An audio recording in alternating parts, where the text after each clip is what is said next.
Je poursuis mon analyse rétrospective de mon petit livret L'astrologie selon Saturne, dont finalement, 22 ans plus tard,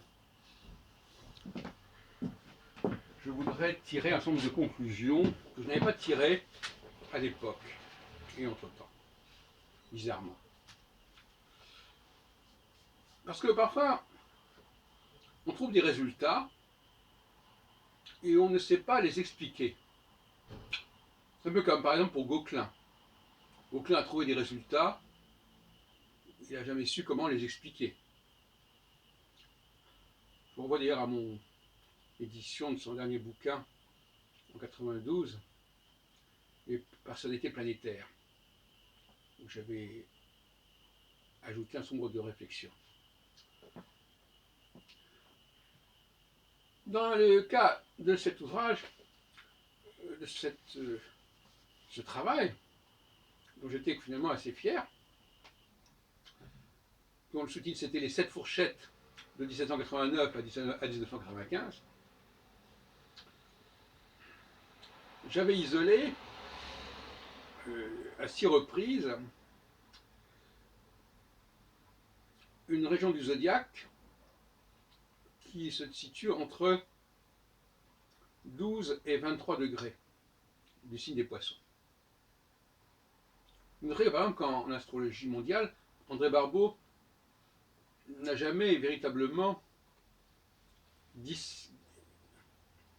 discerné un secteur zodiacal particulièrement sensible. Il était parti du principe que bon, les configurations se produisaient tantôt dans un signe, tantôt dans l'autre. Et moi, au contraire, je cherche à montrer qu'il y a un ancrage zodiacal important. C'est la différence. Et d'autre part, il y a ce qu'on appelle la question de la recherche de X, c'est-à-dire l'inconnu. Vous avez une planète, vous avez un événement, et puis vous avez un troisième facteur, X, qui est avec quel facteur la planète va se conjoindre, en quel endroit elle va exister par rapport à une série d'événements. Et c'est là que le X est là, c'est-à-dire entre 12 et 23 degrés les Poissons. Après, mais ce n'est pas une obligation, après, il s'agit d'expliquer pourquoi à cet endroit-là. C'est là que l'astrologie exige une certaine forme de systémique.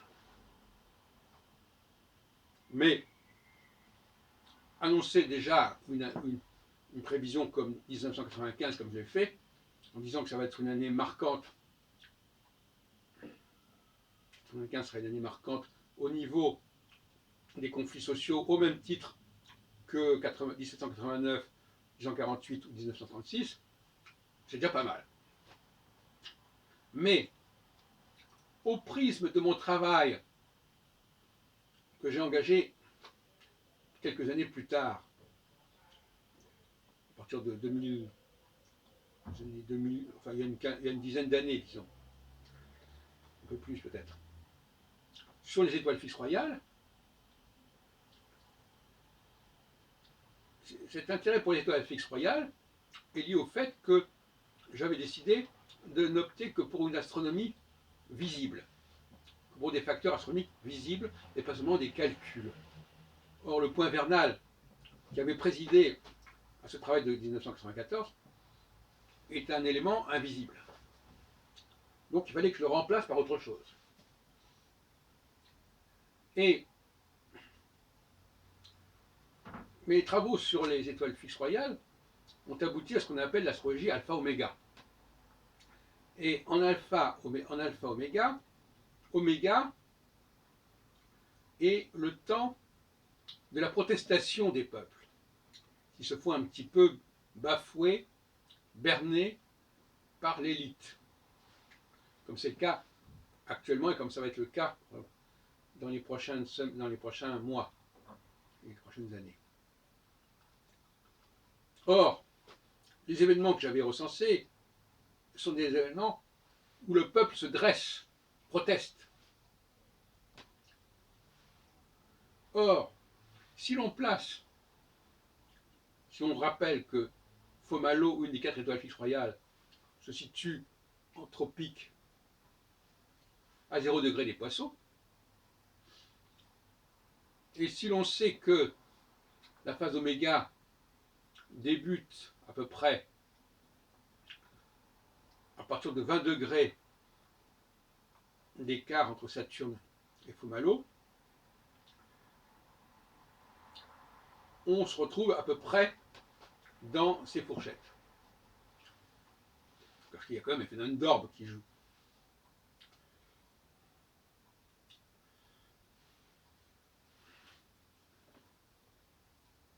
Donc finalement,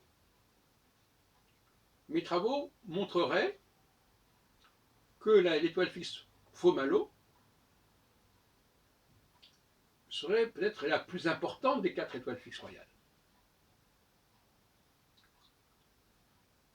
Puisque tous les 7 ans, quand Saturne rencontre ou se rapproche Fomalhaut, mais aussi quand il s'en éloigne, eh bien, on a un phénomène tous les 30 ans, je veux dire, tous les 30 ans. Parce que Saturne ne passe que tous les 30 ans sur Fomalhaut. Donc là, on a un rendez-vous Fomalhautien tous les 30 ans. Fomalhaut étant d'ailleurs le nom d'un grand astrologue de la fin du XIXe siècle, qui a pris ce nom, bien sûr, c'est un nom le plus ancien, et qui a publié l'ouvrage qui s'appelle le Manuel d'astrologie sphérique et judiciaire, qui doit dater des années 1897, et qui a été réédité d'ailleurs en 1930. De son vrai nom, Nicoulot. Petite parenthèse, digression. Donc, finalement, les travaux que j'avais menés en 94, et avant évidemment, et les travaux que j'ai menés sur les étoiles fixes royales ne font que converger. Puisque mon travail sur les étoiles fixes royales m'a permis rétrospectivement de comprendre les résultats de petit bouquin qui s'appelle L'astrologie selon Saturne, et qui fut largement diffusé en raison de son petit volume parmi les astrologues du salon des astrologues de 95 et 96, etc. Il semble cependant que l'on n'ait pas tout à fait reconnu la valeur de mon travail, et que certaines personnes continuent à dire que je ne m'adresse pas à l'astronomie, que je ne fais pas de prévision, etc., etc. Ce sont des diffamations. En réalité, avec le recul, je m'aperçois, toute modestie mise à part, toute fausse modestie mise à part, qu'il s'agit là d'une des prévisions les plus remarquables de la deuxième moitié du XXe siècle. Disons les choses clairement. L'autre prévision la plus remarquable étant peut-être celle de 1989, qu'a fait André Barbeau, et dont j'ai parlé par ailleurs, encore récemment, et qui pose des problèmes théoriques aussi d'explication qui ne sont pas simples.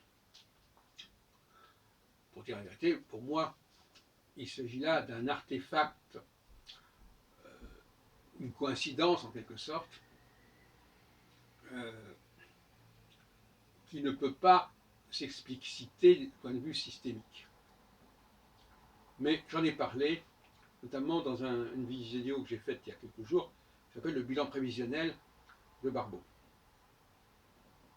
En tout cas, d'un point de vue purement concret, je dirais que la prophétie, entre guillemets, de Barbeau, qu'il a faite dès le milieu des années 50, donc c'est assez impressionnant, alors que la mienne, elle a précédé d'une seule année les événements de, 95, de la fin de 95, décembre 95. Mais ce n'est pas tellement de problème, parce que un an avant ces événements,